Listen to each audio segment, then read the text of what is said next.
Welcome to రామోయిజం. ప్రస్తుతం వార్తల్లో నలుగుతున్న ఒక చాలా పెద్ద story. Kannada actor Darshan Thoogudeepa murder కేసులో ఇరుక్కోవడం, అతన్ని పోలీసులు కస్టడీలోకి తీసుకోవడం. కానీ దీనికి అంతటికీ మూలం ఏమిటి అంటే ఒక ట్రోల్ అనే విషయం చాలా ఆశ్చర్యపరుస్తుంది. అంటే ట్రోలింగ్ వల్ల జరిగిన పరిణామాలు క్యాస్కేడింగ్ ఎఫెక్ట్తో ఎక్కడ దాకా దారి తీసేవో చూస్తున్నాం మనం. We have with us film maker Ram Gopal Varma గారు. ఆబ్వియస్లీ ఆయన ప్రతి క్రైమ్ స్టోరీని క్షుణ్ణంగా దగ్గరగా మైక్రోస్కోప్లో చూస్తారు. ఈ ట్రోలర్స్ గురించి అండ్ ఆల్సో ఈ కేసు గురించి ఏం మాట్లాడతారో చూద్దాం. Sir, thank you for joining us today. So ఈ కేసు విన్న వెంటనే మీకు ఆశ్చర్యం కలిగిందా? ఐసా భీ హోతా హై అనిపించిందా? I mean I'm not surprise. దానికి కారణం ఏంటంటే ద పాయింట్, ఇప్పుడు ట్రోల్ అంటే ఏంటి? It is going to irritate a person or hurt a person or kind of I mean whatever various negative things. Trolling by definition is మీకు సంబంధం లేనివాడు ఒకడు మీ పర్సనల్ మ్యాటర్ ఏదో మ్యాటర్లో ఆడ తల దూర్చి ఆడ ఇష్టం వచ్చినట్టు వాగటం అనేది ట్రోలింగ్ ఫండమెంటరీ, యూనో. సో అది కొంతమంది దాన్ని పట్టించుకోపోవచ్చు. ఇప్పుడు నాలాంటి వాళ్ళు, నేను అసలు I don't care about trolling. But lot of people అయినో విపరీతంగా ఎఫెక్ట్ అవుతారు ట్రోలింగ్తో. ఉదాహరణకి రీసెంట్గా ఒక 1 month బ్యాక్ ఐ థింక్ ఒక మదరు తన పిల్లోడిని ఒక పెట్టగోడ మీద ఏదో పెట్టింది. తను ఏదో పని చేసుకుంటా ఉంటే కింద పడింది ఆ బేబీ. ఒక విండోస్ సిల్లు ఏదో పడింది. పిల్లని చూసుకోవటం రాదని కొని విపరీతంగా ట్రోల్ చేస్తే, అసలు నువ్వు ఎలాంటి అమ్మవి, అది ఇది ఇది అన్నీ చేస్తే she committed suicide, unable to bear that. It happen just now in Chennai. So ఇప్పుడు ఒకళ్ళు అలాంటి వాళ్ళు ఉండదు. అసలు ఈచ్ పర్సన్కి ఒక bearing capacity. Lot of people commit suicide because of trolling and incidents ఎప్పుడు మనం పేపర్లో చూస్తూనే ఉంటాం. Lot of people leave the social media unable to bear. So ఇప్పుడు దీంట్లో అప్పుడు ఏంటి, మీరు ఇప్పుడు దర్శన్ కేసు ఉందనుకోండి. Allegedly they have an affair. ఇతను ఎవడో ట్రోల్ చేసి నీకు ఇదా ఎంత, నీకు అసలు మా ఊడిని నువ్వు పాడి చేస్తాను, అతని కుటుంబంలో చిచ్చు పెడతాను, ఇలాంటిది. అంటే నేను చాలా పొలైట్గా చెప్తున్నాను. ఈ was saying it in a very abusive language. ఎవరిని? పవిత్రాని. తను దర్శన్కి చెప్పింది. దర్శన్ కొన్న కోపంతో అతను కొన్న ఒక ఇది ఉంటుంది. ఇప్పుడు అతను పెద్ద స్టార్ కాబట్టి అతని దగ్గర డబ్బు ఉంది, వాళ్ళ ఫ్యాన్ క్లబ్స్ ఉంటాయి, ఇవి ఉంటాయి, వాళ్ళకి చెప్పాడు. సో ఈ యాంగర్ వచ్చినప్పుడు అది కంట్రోల్ చేయలేని సిచ్యువేషన్లో మీ కోపం తెప్పించిన వాడి మీద కొట్టడానికి అనేది న్యాచురల్ ఎమోషన్. అది ఎవరికైనా. అది మనం సివిల్ సొసైటీలో జస్టిస్ సిస్టంలో ఎప్పుడు కూడా మీ ఎమోషన్ మీరు లేకుండా మీరు కోర్టుకి చెప్పండి, పోలీసులకు చెప్పండి, వాళ్ళు చూస్తారు. But you can't take law in to your hands అనేది fundamental aspect of the judicial system. కానీ ఎప్పుడైతే మీకు అది కరస్పాండింగ్ జస్టిస్ జరగలేదు అంటే, ఇప్పుడు మీకు జరిగిన అన్యాయానికి పనిష్మెంట్కి ఉన్న రిలేషన్షిప్ ఉంది. ఒకటి, మీరు ఎక్కడో ట్రోల్ పెడితే ఆడిని పట్టుకుని ఆడి మీద ఏం కేసు పెడతారో, ఆ కేసు నిలుస్తుందా లేదా, అంతమంది ట్రోలర్స్ ఉండే ఎవరు సీరియస్గా తీసుకుంటారు అనేది ఒకటి. కానీ జరిగిన పర్సన్కి మాత్రం విపరీతంగా అట్ అవుతుంది కదా, అట్లీస్ట్ ఆ టైంకి నేను చెప్పేది, యూనో. సో అది దట్ హ్యాపెండ్. అండ్ ఫైనలీ ఏంటి, ఇప్పుడు వాట్ రిజల్టెడ్, వాళ్ళు కొట్టాలనుకున్నారు, ఆడికి ఎక్కడో తగలని చోట తగిలి ఆడిపోయాడు. దాని తర్వాత దాన్ని ఫైట్ చేయడానికి ఏదో చేశారు. Now apparently is facing some 7 or 10 years in prison. ఇప్పుడు దీని అంతటికీ కారణం ఎవరు? ఈ రేణుకాస్వామి నాయుడు. ఆడు ఒక మెడికల్ షాప్లో సేల్స్ బాయ్ ఆడు. వాడికి ఏదో బ్రేక్ టైంలో లంచ్ టైంలో ఊసిపోగా ఏదో పెట్టాడు. అంతకన్నా ఏమి ఉండదు. ట్రోలర్స్ ఎవ్వరికి ఎమోషన్ ఉండదు. First of all that is a big misconception. వాళ్ళ ఉద్దేశం ఏంటి, they want to irritate and they want to bloody peek in. వాడికి మీరు ఎంత రెస్పాన్స్ ఇస్తే వాడు అంత సెలబ్రిటీలో ఫీల్ అవుతాడు. That is actual mentality of. ఇప్పుడు దీనికి ఎగ్జాంపుల్ చెప్తాను. మా కాలేజ్ టైంలో ఇంజనీరింగ్ కాలేజ్లో, నేను చెప్పేది mid-80s ఆ టైంలో, ఇది ఒక మీటింగ్ ఉంటుంది. ఎవరో ప్రిన్సిపల్ గారు ఎవరో పెద్ద రైటర్నో లేకపోతే ఎవరో సమ్ ఫేమస్ పర్సన్ని తీసుకొచ్చి ఆయన ఏదో లెక్చర్ ఇస్తాడు, ఒక సెమినారో లేకపోతే ఏదో దాని మీద. ఇప్పుడు మాలాంటి ఏదో బ్యాచ్ ఉంటారు, నాలాంటి వాళ్ళు అందరూ, మేమందరం ఒక గుంపులో ఉండి వెనకాల ఎక్కడో ఉండి ఏదో అరిసి లేకపోతే చాక్ పీస్ ఇస్త్రీ ఇలాంటివి చేసేవాళ్ళు. So these are the first trollers. Right. ఎనానిమస్గా చేసేవాళ్ళు వాళ్ళు ట్రోలర్స్. అప్పుడు మా ప్రిన్సిపల్ అన్నాడు, చీకట్లోంచి అరిసే వాళ్ళకి వేరే దేశం తమిళ దేశానికి వెళ్ళి తెలుగులో బూతులు తిట్టే వాళ్ళని నేను కేర్జిన్ అన్నాడు. So that is one way of protest అది. కానీ నాకు ఇంకా డీపర్ ఏమంటున్నానంటే ఎస్ మీకు ఆల్మోస్ట్ ఇప్పుడు నేను ఎప్పుడు ఒక ట్వీట్ పెట్టినా ఫస్ట్ 100లో 90% నన్ను ట్రోల్ చేస్తారు, తిడతారు, రైట్. కానీ నేను ఎలా చూస్తానంటే all of them are a sum of zeros. నాకు that is Ayn Rand line, sum of zeros. Each పర్సన్కి ఒక పేరు ఉంటుంది, ఆ ట్విట్టర్ అకౌంట్ ఉంటుంది, కానీ ఆడేదో క్రియేటివ్గా ఏదో తిట్టడమో ఏదో చేసాడు. కానీ all of them are nobodies in front of me, right. అందుకని అప్పుడు నా కంపేర్ చేస్తే వాళ్ళు జీరో. నాకు జీరోలో ఎన్ని కలిసినా ఇంకా జీరో అవుతుంది. That is how I look at it, right. But వేరే వాళ్ళు అలా చూడకపోవచ్చు. అయ్యమ్మ చాలా నెగిటివ్ వచ్చేసిందండి అని భయపడిపోతూ ఉంటారు చాలామంది. యూనో చాలా మనకి ఇది చాలా ఇది వచ్చేసింది అది వచ్చేసిందని. ఇప్పుడు చాలాసార్లు ఫీలింగ్ కూడా క్రియేట్ చేస్తారు. ఇప్పుడు బాయ్కాట్ బాలీవుడ్ ట్రోలింగ్ వచ్చినప్పుడు సుశాంత్ సింగ్ రాజ్పూత్ మర్డర్ అప్పుడు అసలు ట్రోలర్స్ అందరూ కలిసి ఫిల్మ్ ఇండస్ట్రీని ఆపేసే పరిస్థితి వచ్చిందన్న ఫీలింగ్ వచ్చింది ఒకసారి. అవును, ఆ టైంలో. బట్ దాని తర్వాత పోయింది. అవును. అంటే అది సినిమాలు బాగాలేకపోవాలని రాలేదా, ట్రోలర్స్ మూలన రాలేదా అనేది nobody can ever know the truth. So true. అవును. కాకపోతే trollers are here to stay. అప్పుడు వాళ్ళు వెళ్ళిపోవటం, వాళ్ళని ఏమన్నా పనిష్ చేయడం అనేది జరగదు, రైట్. ఎందుకంటే ఇప్పుడు క్లోజెస్ట్ థింగ్ వాళ్ళు కుక్కల్లా అరుస్తూ ఉంటారు.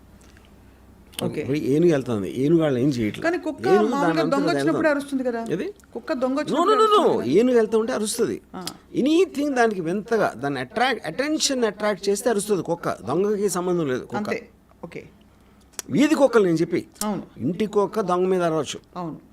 వీధి కుక్కలు anything which attracts their attention bow bow bow bow అంటే. అవును. ఇప్పుడు ఏనుగుకున్న సైజుకి అది పట్టించుకోదు, కరెక్ట్. ఎందుకంటే ఏం చేసినా ఏమీ పేకలేవు అని ఏనుగు తెలుసు కాబట్టి అలా నడుచుకుంటే వెళ్ళిపోతుంది. సో అప్పుడు మీరు ఏనుగు కాకపోయినా మీకు అలాంటి మైండ్ సెట్ ఉన్నప్పుడే మీరు బేర్ చేయగలుగుతారు. కరెక్ట్. ఇక్కడ అది నా ఆబ్వియస్లీ పవిత్ర చాలా ఎఫెక్ట్ అయిపోయింది తను. ఇప్పుడు ఎంత ఎఫెక్ట్ అవ్వకపోతే మీరు అంత అంటే ఎవరు ఊరు పేరు తెలియనోడు, ఇప్పుడు మీకు తెలిసిన వాళ్ళు ఎవరన్నా చేస్తే ఏదో పాత రిలేషన్షిప్ మళ్ళీ ఏదో కొంచెం అర్థం ఉంది. ఊరు పేరు తెలియనోడు ఎవడో కామెంట్ చేస్తే, అది కూడా ఫిల్మ్ ఇండస్ట్రీకి సంబంధించిన వాళ్ళ మీద ఎంతమంది ట్రోల్ చేస్తూ ఉంటారు, ఎంతమంది ఎన్ని మాట్లాడుతూ ఉంటారు. యూనో పొలిటికల్ సెలబ్రిటీస్ కానీ ఫిల్మ్ సెలబ్రిటీస్ కానీ ఎంత ఎఫెక్ట్ అయిపోతే, ఎంత ఎఫెక్ట్ అవ్వకపోతే ఇంత ట్రబుల్ తీసుకుంటారు. ఎవరినో కాంటాక్ట్ చేసి వాడిని కిడ్నాప్ చేసి తీసుకొచ్చి కొట్టి బ్లా బ్లా బ్లా అని చేశారు. సో అది వచ్చింది కోపం మీద. And I'm very very sure they never intended to kill. అవును. యూనో నాలుగేసి కొట్టేసి వెళ్ళిపోదాం అనుకుంటారు. చాలా సార్లు మనకి కోపం వస్తుంది, వేస్తే ఒక్కటి ఇయ్యలేము, తీసుకొచ్చి 4 పేకండి అంటాం కదా మనం. అది స్పాంటేనియస్ బర్స్ట్ ఆఫ్ ఎమోషన్ అది. But most of us don't do it. ఎందుకు? ఒకటే మర్చిపోతాం, లేదా రెండోది భయపడతాం, అది చేస్తే ఏమన్నా అవుతుందా, there be legal aspect to it. So ఆ కోపాన్ని కంట్రోల్ చేసే పర్టికులర్ టైము మీకున్న ఆపర్చునిటీ. అవును. ఇప్పుడు దర్శన్ కంటే డబ్బులు మూలాన, తన పాపులారిటీ మూలాన ఆ ఫ్యాన్ క్లబ్లో వాళ్ళు ఉంటారు. మామూలు మనిషి ఏం చేస్తాడు, ట్రోలింగ్ చేస్తే ఆడు ఏం చేయలేడు. కరెక్ట్. యా. సో మీకు ఆపర్చునిటీ ఉండాలి, కెపాసిటీ ఉండాలి, దాని తర్వాత మీ కోపం ఒక లిమిట్ దాటి వెళ్ళాలి. కరెక్ట్. యా. సో ఇప్పుడు వాళ్ళు డబ్బు కోసం చేయలేదు మాటరు, వాళ్ళు ఏమీ దానివల్ల వాళ్ళకి ఏం లాభం రాలేదు, ఇప్పుడు విపరీతంగా నష్టం వచ్చింది. సో ఎవడో ఒక ఆఫ్టర్ ఆల్ ఒక ఎవడో సేల్స్ బాయ్ అక్కడ కూర్చున్నాడు పని లేకుండా ట్రోల్ చేస్తే మీరు ఆయన చంపేంత స్థితికి తీసుకొస్తే it is your inability to control the emotion. Correct. Yeah, అది మెయిన్ పాయింట్. అంటే it is inability of the people receiving the trolls. Yeah. So ఇప్పుడు నేను నా అర్లియస్ట్ మెమరీ ఆఫ్ ట్రోల్ ఏంటి చెప్పిన అంటే నేను తీసుకునే విధంగా ట్రోల్స్ నేను ఎలా తీసుకుంటాను అనేది. ఇప్పుడు షోలే సినిమా, దాంట్లో గబ్బర్ సింగ్ దగ్గరికి సంజీవ్ కుమార్ని కట్టేసి తీసుకొస్తారు, కవిడే కుత్తే బూతులు తిట్టడం మొదలెడతారు అంటే గబ్బర్ సింగ్. అది నేను ఎందుకు గబ్బర్ సింగ్ ఉన్న పొజిషన్కి ఆయన ఎవరు అమ్మన బూతులు తిట్టినా డజంట్ మేక్ ఇట్ డిఫరెన్స్. అవును. యా. సో ఇప్పుడు ఇది ఒకటి. ఇప్పుడు ఏంటి అది కూడా కొంచెం నవ్వటం కూడా, కానీ చాలాసార్లు ట్రోలర్లో ఉన్న క్రియేటివిటీని నాకు నచ్చుతుంది. నాకు ఎంత దారుణంగా నన్ను ట్రోల్ చేస్తే నేను అంత ఎంజాయ్ చేస్తాను. దారుణం అంటే అర్థం ఏంటి, ఎంతో కొంత క్రియేటివిటీ ఉంటుంది. అవును. సో మిమ్మల్ని బూతులు తిట్టినా ఏం చేసినా ఇప్పుడు ఫర్ ఎగ్జాంపుల్ ఏమంటారు, నీ కూతురు వయసులో ఉన్న దాంతో నువ్వు డాన్స్ చేస్తావరా సిగ్గులేని ఎదవా అని అన్నాడు అనుకోండి సపోజ్ ఒక ట్రోలర్. నేను ఈ వయసులో కూడా నా కూతురు వయసులో అమ్మాయితో చేయగలుగుతున్నానని నేను చాలా పెద్ద గర్వంగా ఫీల్ అవుతాను. వాడేమో అలా చూస్తున్నాడు. అప్పుడు నేను అది ఆడికి అర్థం కావట్లేదు పాపం అనుకుంటా. సో అది the way you take it and the way you interpret it is the point. Correct. ఇప్పుడు ఇంకో పాయింట్ ఏంటి, ఒక సపోజ్ ఒక అంటే మీరు ఎమోషనల్గా ఎఫెక్ట్ అవ్వటం అంటే ఏంటి, మీ గురించి మీరున్న పొజిషన్ గురించి వాడు నీచంగా మాట్లాడుతున్నాడు. అప్పుడు మీకు కోపం వస్తుంది, బాధ వేస్తుంది, లేకపోతే ఏదో సంథింగ్ లైక్ దట్. నేను ఎప్పుడైనా సరే అవతలోడు నా గురించి మాట్లాడితే నేను అసలు వాడు ఇలా అంటే నేను ఎందుకు ఎఫెక్ట్ అవ్వాలి ఆలోచిస్తాను, వాడి గురించి ఆలోచన అసలు. I think about myself, why would I get affected, why should I get affected అని దాంట్లోంచి మీకు ఒక అండర్స్టాండింగ్ వస్తుంది. కరెక్ట్. ఇప్పుడు ఉదాహరణకి ఒక పాము ఉంది, పాముని చూడగానే భయం వేస్తుంది, లేకపోతే మీరు చంపడానికి ట్రై చేస్తారు, ఏమైనా అరుస్తారు, ఇది చేస్తారు. ఎందుకు, పాము కరిస్తే మీరు చచ్చిపోతారు. బట్ అప్పుడు ఆ పాము ఏంటి, అది ఎంత ఫాస్ట్గా వెళ్ళగలుగుతుంది, దానికి చెవులు ఉంటాయా, వైబ్రేషన్స్ ఉంటుందా, లేకపోతే అసలు దాని బ్లడ్ స్ట్రీమ్లో దాని పాయిజన్ ఎలా పనిచేస్తుంది, ఇది అది అన్నీ మీరు తెలుసుకుని అప్పుడు మీరు దాన్ని డీల్ చేశారనుకోండి, దాని పక్క నుంచి వెళ్ళిపోవాలా, ఇగ్నోర్ చేయాలా, వెనక్కి తిరిగి వెళ్ళిపోవాలా, దాని మీద నుంచి దూకాలా, లేకపోతే ఏమన్నా మీకు ఆప్షన్స్ ఉన్నాయి.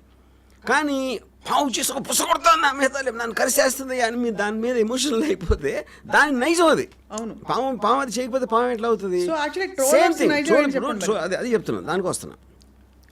ట్రోలర్స్ అనేవాళ్ళు వాళ్ళకి లైఫ్లో వచ్చిన ఒకే ఒక అద్భుతమైన అవకాశం సెలబ్రిటీ అవ్వడానికి ఇది. అంటే వాళ్ళు ఎంత బాగా రోల్ చేస్తే everybody wants to become a celebrity. ఎంతో కొంత ఒక 2 బిట్ వాళ్ళకి ఫేమ్ రావాలి. ఆ ఫేమ్ రావడానికి హార్డ్లీ 0.0001% పీపుల్ పాపులర్ అవుతారు. కానీ సోషల్ మీడియా ట్రోలర్స్ ఏంటి, వాడు చేసిన ఒక వెరీ ఇంటెలిజెంట్ మీము, లేకపోతే ఒక ఫ్రేజు, లేకపోతే దాని మూలాన వాడికి లైక్స్ వస్తాయి. అవును, ఆడుకున్న దాంట్లో. So each of them can become a celebrity in their own right. అది వాళ్ళ టెంప్టేషన్. అవును. అప్పుడు ఎవరినైతే వాళ్ళు ట్రోల్ చేస్తున్నారో వాళ్ళు రియాక్ట్ అయితే అది వాళ్ళకి సూపర్ హిట్ కింద లెక్క. అది సూపర్ హిట్ సినిమా కింద లెక్క వాళ్ళకి. ఎందుకంటే అవతలో రియాక్ట్ అయ్యాడు కూడా. కానీ అప్పుడు మీరు only way to counter that is ignore them. ట్రోలర్స్ని ఇగ్నోర్ చేయటం తప్పిస్తే వేరే విధంగా మీరు ఏమీ చేయలేరు. కానీ ఇక్కడ ఒకటి అడుగుతాను, ఇప్పుడు రోడ్డు మీద ఒక వ్యక్తి వెళ్తుంటే, ఎవరైనా వచ్చి ఒక అమ్మాయి వెళ్తుంటే ఫర్ ఎగ్జాంపుల్, ఆ అమ్మాయి గురించి బ్యాడ్గా బిహేవ్ చేసినా, ఈవ్టీజ్ చేసినా కూడా షీ టీమ్స్ వచ్చి పట్టుకుంటాయి కదా. మరి trollers they are doing the same thing in a virtual space. Why is that not an offence? ఎందుకంటే ఇట్ ఈస్ నాట్ పాసిబుల్. ఇప్పుడు మీకు ఫ్రీడమ్ ఆఫ్ స్పీచ్ ఉంటుంది. సో ది సైబర్ లాస్లో ఇలాంటిది మీరు క్వాంటిఫై చేసి దానికి ఏం సెక్షన్ అప్లై అవుతుంది చేయడానికి this was never taken into consideration in the constitution. Right. So we don't have the enough laws. ఇప్పుడు బూతులు తిట్టడానికి ఏమిస్తారు, ఏమిస్తారు? ఇంకా the number of trolls which happen thousands and thousands. మీకు పోలీస్ ఫోర్స్ ఎక్కడ సరిపోదు, ఎవరు nobody will be able to do that. అవును, అది చేయటానికి it is an impossible task. మీకు రైట్స్ వాళ్ళు వేసాడు, ఎవడెవడు వేసాడు అని పట్టుకుని ఎలాగ పాసిబుల్ అది? కరెక్ట్. ఇప్పుడు ఇంకోటి ఏంటండి, ఇది ఫిజికల్ ఇంజురీకి మీరు చెప్పిన దానికి మీరు ఏ మాట వాడితే ఏమవుతుంది అనే దానికి. ఇప్పుడు పాలిటీషియన్స్ బూతులు తిడతారు అవతల పార్టీని, పాలిటీషియన్స్ వేరే వాళ్ళని ఎవరినో తిడతారు, ఏదో ఇష్యూలో మాట్లాడుతూ ఉంటారు. డైరెక్ట్గా మన లీడర్స్ అనుకునే వాళ్ళే అంత ట్రోల్ చేస్తూ ఉంటే ఇంక మీరు వేరే వాళ్ళని ఇంకే ట్రోలింగ్ ఏంటి? అవును, అంతే కదా. అదే కదా బేసిక్గా. మీరు సెటైర్ చేస్తున్నారు, ఫన్ చేస్తున్నారు, ఇది చేస్తున్నారు, same thing what they are doing. అవును. అందుకని ఆ విషయాన్ని ఇగ్నోర్ చేయడం తప్పిస్తే వేరేది లేదు.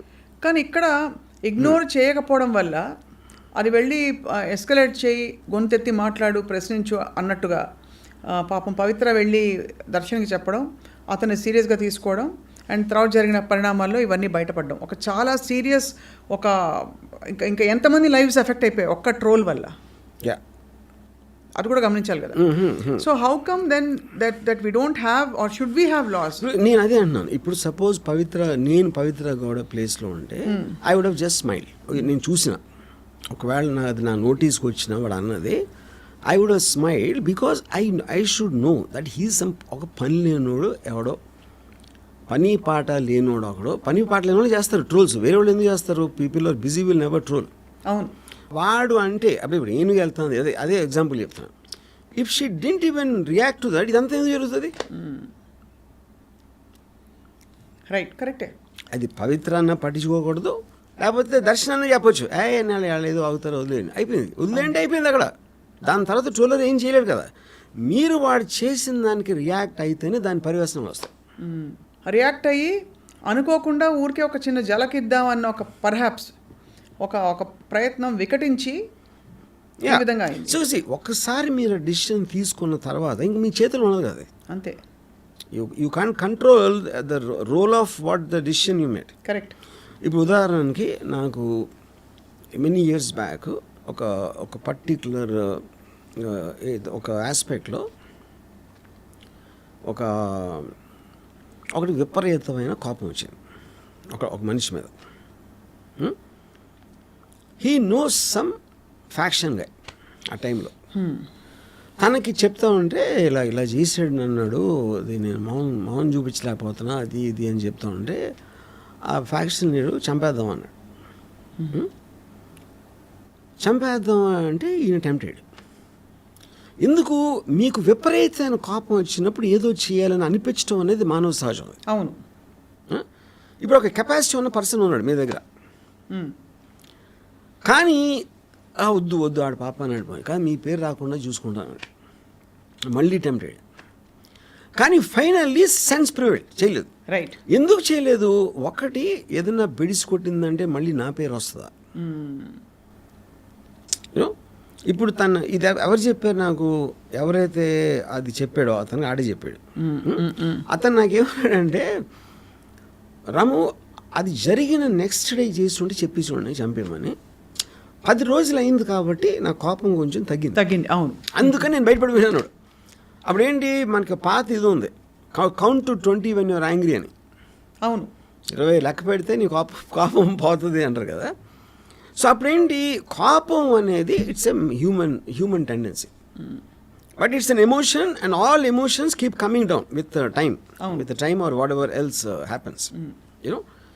సో ఇప్పుడు అందుకని ఈ ట్రోల్ అనేది మీరు చైన్ ఆఫ్ ఈవెంట్ ఎంత ఉంటుంది? ఫస్ట్ డెసిషను ఈ పవిత్ర దర్శనానికి పెట్టడం, దర్శనం ఉన్న ఇమ్మీడియట్ కోపంతో ఆడికి చెప్పడం, వాడి అబ్డక్ట్ అక్కడ అయిపోయింది. అవును. ఇదే దర్శనం ఒక రోజు డీల్ అయి ఉంటే I doubt would have done it. ఇవన్నీ టక్ జరగడంతో బేసిక్గా. కానీ సో దీంట్లో what has to be educated is not to take troll seriously, because మీ రియాక్షన్ బట్టి వాళ్ళ బలం వస్తుంది, కానీ వాళ్ళ అన్నమాలని ఏమీ జరగదు. See, today we are living in a world they can fake your pictures. అవును. వీడియోస్ ఫేక్ చేయవు, వాయిసెస్ ఫేక్ చేయొచ్చు. అవును, అంతే కదా. సో మీరు అనకపోయినా మీరు అన్నట్టు చేయగలిగే టెక్నాలజీ ఉన్నప్పుడు ఇంకా ట్రోలింగ్కి మీనింగ్ ఏంటంటే ఎవరు ఏం చేయలేరు, దాన్ని ఏమి చేయలేరు. కాదు, ఇప్పుడు ఇట్ విల్ గెట్ వర్స్.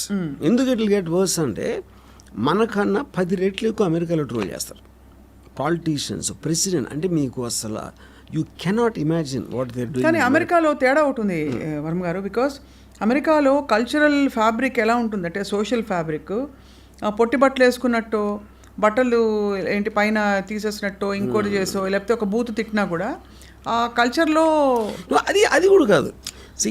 ఇప్పుడు ప్రెసిడెన్షియల్ ఎలక్షన్ వస్తుంది ఇప్పుడు నవంబర్లో. The amount of trolls on Biden and Trump and everybody unbelievable అసలు. అంటే అలా ఆలోచించే మనుషులు ఉంటారని కూడా మనం ఊహించలేం. But that will become a part of life అన్నాను. అంతే. Which is being done not only by the anonymous trollers, also being done by standup comics కానీ యాంకర్స్ కానీ, అందరూ ఆ లాంగ్వేజ్లోకి వెళ్ళిపోయారు. ఒక ఫ్రీ ఫర్ ఆల్ అది. సో దాన్ని మీరు రిస్ట్రిక్ట్ చేయడానికి ట్రై చేశారంటే ఫండమెంటల్ ఫ్రీడమ్ ఆఫ్ స్పీచ్ కింద వస్తుంది. అదే కాబట్టి ట్రోలర్స్ ప్రతిసారి మీరు అలాగా నేను గబుక్కుని పెట్టాను, అది ఫ్రీడమ్ ఆఫ్ స్పీచ్ని కాంట్రబ్యూన్ చేస్తా లేదు, ఎవరితో చెక్ చేస్తాను నేను అసలు? అది మీరు వేలు వచ్చేస్తా ఉంటే మీరు ఎంతమంది నన్ను పట్టుకుంటారో ఏం చేయగలుగుతారు దాన్ని? Correct. Yeah, that's the point. But so the only solution, I'm repeating once again, to ignore trollers అంతే. ఇది ఇంకో విషయం అడగాలి. చాలా వర్షం వచ్చింది, ఏమి చేయలేము, చిన్న తడిసిపోయాం అంతే. వర్షం మీద కోపం రావాలంటే ట్రోలర్స్ మీద కూడా రాకూడదు. అంతే. ఆ వెదర్ ఇంకోటి ప్రభావం. ఏంటంటే ట్రోలర్స్ని మీరు తప్ప ఎవరు సీరియస్గా తీసుకోండి, వేరే ఎంటర్టైన్ కూడా తీసుకుంటాడు. అరే భలే ట్రోల్ చేశారు చూసారా, ఆయన చేశారా అని అంటే ఈడు హ్యాపీ, ఆడు సీరియస్గా తీసుకోడు. ఆడి పిల్లి జీవితానికి అది గొప్ప. Takes a troll seriously except for the person who is being subjected. అంతే. మీ మీద జోక్ వేస్తే మీరు సీరియస్గా తీసుకుంటారు, మిగతా అందరికీ ఎంటర్టైన్మెంట్ కదా అది. ఇప్పుడు నా చిన్నప్పుడు ఒకసారి స్కూల్లో నేను ఒక స్కూల్ బస్లో అంటే ఒక ఎవడో పిక్ పాకెట్ని పట్టుకున్నాను. పిక్ పాకెట్ని పట్టుకుంటే ఆయన్ని అందరూ కొడుతున్నారు. ఇప్పుడు నా పక్కన నా ఫ్రెండ్ ఆడు వెళ్ళి కొట్టి వచ్చాడు, కొట్టి అది ఇక్కడ గుద్దినా అన్నాడు. ఆడు అంటే ఏంటి, ఆడు గుద్దటంలో ఆడు పిక్ పాకెట్ ఆడు దొంగ అనేది పాయింటే కాదు. అలాంటి వాడు ఒకరిని కొట్టడానికి నాకు ఛాన్స్ వచ్చింది అని ఆడు super happy. Troller mentality exactly అదే ఉంటుంది. అది ట్రోలర్ మైండ్కి సునకానందం. కరెక్ట్. కరెక్ట్. నా ఫ్రెండ్ మెంటాలిటీకి ఏమి డిఫరెన్స్ ఉండదు. సో చాలా సందర్భాల్లో ఈ సునకానందం వేరే వాళ్ళకుండి ఫేక్ ప్రొఫైల్స్ క్రియేట్ చేసి ట్రోల్ చేయిస్తారు. అది ఏ విధమైన సునకానందం? అది ఏ బ్రీడ్ ప్రొఫైల్స్ అంటే ఇప్పుడు మనకు ఒక్కసారి ఆల్రెడీ అలాంటి సాధన ఉంది అంటే ఎవరో ఒకళ్ళు దాన్ని ఛాన్స్ తీసుకోవడానికి, ఒక పొలిటికల్ పార్టీయా లేకపోతే అందరూ వెళ్ళి అలెజ్ చేస్తున్నట్టు వేరే ఫ్యాన్స్ కూడా చేస్తారు. చెప్తున్నా, వేరే హీరోస్ ఫ్యాన్స్ మీకు ఒక డివైస్ ఉన్నప్పుడు చేస్తారు. దట్ ఈస్ అంటే all is fair and war and love లాగా. బట్ అక్కడ కూడా సొల్యూషన్ అదే కదా, మీరు పట్టించుకోకపోతే అదేమవదు. అంతే. యా. సో ఇక్కడ మరి ఆబ్వియస్లీ ఒక చాలా పెద్ద పొరపాటు జరిగిపోయింది. ఓవరాల్ ఈ 1 మాత్రమే జరిగినా కూడా ఇలాంటి సంఘటనలు, ఈ పవిత్ర కేసులో జరిగిన విషయం లాంటివి, isn't it actually a dangerous phenomenon? అంటే ఆర్ యు ఆర్ సేయింగ్ వాళ్ళకి అది ఎమోషనల్ లెట్ అవుట్ కాబట్టి only if you are taking it seriously అన్నాను. But how can you put the onus of Pavithra ignore చేస్తే ఇది ఏం జరుగుతుంది కదా. కానీ వాళ్ళు కూడా ఏదైనా చేయాలి కదా అలాంటి ట్రోలర్స్ ని చట్టపరంగా. ఎందుకు చేయలేమంటే the number is too huge అన్నాను. అది మీకు వేల్లో ఉంటాయి ట్రోల్స్, వాళ్ళందరినీ పట్టుకుని ఇండిపెండెంట్గా ఒక్కొక్కడి మీద కేసు పెట్టి ఆయన్ని ట్రాక్ చేసి అది చేసి దాని తర్వాత ఏ సెక్షన్ అప్లై అవుతుంది ఏమవుతుంది, where does anybody have resources like that? అంతే ఇంపాసిబుల్ అది. Yeah. And the only reason only solution is ignore. ఇప్పుడు సపోజ్ పవిత్ర పట్టించుకోలేదు అనుకోండి, ఏం జరిగేది, ఆడు 4-5 మెసేజ్ పెట్టి ఊరుకుంటాడు, ఆడికి బోర్ కొడుతుంది, ఎందుకంటే ఎవరు రియాక్ట్ అవ్వట్లేదు కాబట్టి అయిపోతుంది. పట్టించుకున్నందుకు ఎంత దూరం వచ్చింది. Yeah, correct. సో మరి ఇప్పుడు Darshan is a big star, Pavithra కూడా తన యాక్ట్రెస్, వాళ్ళకి అంతంత రెప్యుటేషను అది అంతా ఉంది. వాళ్ళ మీద నమ్ముకుని సినిమాలు ప్రొడక్షన్లో సినిమాలు ఉంటాయి, ఇది ఉంటాయి అది ఉంటాయి. ఇది మొత్తం you're putting at stake for some stupid idiot who said something in a troll. ఈ ఇష్యూ మీద మళ్ళీ ట్రోల్స్ అవుతున్నాయి ఇంత జరిగా కూడా. రేణుకా స్వామికి పవిత్రకి ఏదో కనెక్షన్ ఉందా ఇలాంటివి. అదే అంటున్నా, ఇప్పుడు ఇంకా క్రియేటివిటీ ఇంకా అంతే ఉంటుంది. అవును, వీళ్ళు డిటెక్టివ్స్ అయిపోతారు, వీళ్ళు ఇన్వెస్టిగేషన్ మొదలెడతారు, రకరకాల కాన్స్పిరసీ థియరీస్ తీసుకొస్తారు. అవును. And that whole thing amounts entertainment. యాక్చువల్గా మీరు దాన్ని ఎంటర్టైన్మెంట్గా తీసుకుంటే ట్రోలింగ్ని బేర్ చేయడం చాలా ఈజీ. సీరియస్గా తీసుకుంటే యూ విల్ గెట్ ఫక్ట్. అది చాలా సందర్భాల్లో I wanted to ask you Varma గారు, ఐ డోంట్ నో ఈ ప్రశ్న అప్రోప్రియేట్ అక్కడ తెలియదు కానీ, బికాస్ మీకు మీ కుటుంబ సభ్యుల మీద ట్రోల్ చేస్తే కూడా మీరు ఇదే సహనంతో ఉండదు. ఇప్పుడు నా డాటర్ మీద అంటారు, they talk about my family, they talk about me and some girl I was with, మాతో కాన్స్టెంట్గా ఉంటుంది అది. యా, ఎందుకంటే వాళ్ళ ఇంటెన్షనే మిమ్మల్ని ఎంత స్ట్రాంగ్గా చేస్తే మీ నుంచి reaction, they want reaction from you. అవును, రియాక్షన్ లేనప్పుడు వాళ్ళు ఫెయిల్ అవుతారు, అది నా point. So the only way to make them fail is not to react. అది. యా, లేకపోతే అఫ్ కోర్స్ ఇది ఒక పెద్ద ఉపద్రవం. బట్ ఇలాంటి కేసెస్ రీసెంట్గా కూడా జరిగాయి. ఏపీలో ఒక అమ్మాయి అలాగే ట్రోల్ చేశారు, తను ఏదో ఫ్యాక్ట్ తప్పు చెప్పిందని. అవమానం భయంకరంగా ట్రోల్ చేస్తే అవమానం భరించలేక she committed suicide. Lot of people do that. ఇలాంటిది. సో ఇది మనకి ఇతర దేశాల్లో కూడా ట్రోలింగ్ అమెరికాలో ఇంత ఘోరంగా ఉందండి. They get affected. They do get affected. Lot of things I heard. ఎందుకంటే అది సెన్సిటివిటీయా బొర్ర లేకపోవడం అనేది ఇట్స్ ఎ సబ్జెక్టివ్ పాయింట్. ఇప్పుడు అనానిమస్గా లేకపోతే లెస్ విజిబుల్ పీపుల్ మీద ట్రోల్స్ ఎందుకు రావంటారు? పబ్లిక్ పీపుల్ ఉంటేనే మీకు రీచ్ దొరుకుతుంది కదా. See they're eventually looking for likes. వాడు పెట్టిన దానికి ఎంత రియాక్షన్ వచ్చింది, ఎంతమంది రియాక్ట్ అయ్యారు, దాని మెజర్మెంట్లో వాడి సెలబ్రిటీ స్టేటస్ పెరుగుతుంది. వాడికి ఉన్న ఇండివిజువల్ ఎకో సిస్టంలో. రైట్. అనానిమస్ పర్సన్ మీద చేస్తే ఎవరు కేర్ చేస్తాడు? సో ట్రోల్ పెట్టేవాడు ఎస్పెషలీ ఇలాంటి వాడు, ఇప్పుడు మీరు చెప్పిన ఈ కేసులో రేణుకాదాస్ వాళ్ళ చిన్న పిల్లి జీవితాన్ని మరింత పెద్ద చేసుకోవడానికి ప్రయత్నిస్తూ ఇక్కడ ఆఫ్ కోర్స్ బెడిసి కొట్టింది. అండ్ చాలా very very unfortunate that so many families are affected. రేణుకాదాసెస్ ఫ్యామిలీ ఈజ్ ఆల్సో ఎఫెక్టెడ్. చాలాసార్లు వర్మ గారు ఐ జస్ట్ వండర్, ఈ ట్రోల్స్ పెట్టేవాళ్ళు, ఈ కామెంట్లు కానీ ఇంకో వీడియోలు చేసి పెట్టేవాళ్ళు, వాళ్ళకి ఇంట్లో నార్మల్ వైఫ్ మదర్ అందరు ఉంటారు. అండ్ ఇప్పుడు why do they do it? I mean how can they do it knowing very well? అదే నేను అదే అంటున్నాను, వాడు సీరియస్గా తీసుకోవట్లేదు అది చేసేవాళ్ళ. మన అందరం కూడా వి బిచ్ అబౌట్ థింగ్స్. మన ఫ్రెండ్స్ మీద జోకులు వేసుకుంటాం, లేకపోతే మన కలీగ్స్ వర్కర్స్లో, లేకపోతే ఎవరి గురించి మనకు తెలిసిన వాళ్ళ మీద కూడా, including our own family members also, wheat some times joke about them. అవును. సో మనిషి నైజంలోనే ఏదో ఒక కామెంట్ చేయటం, పొద్దున్న నుంచి రాత్రికి ఏం చేస్తాం అదే చేస్తాం మనం.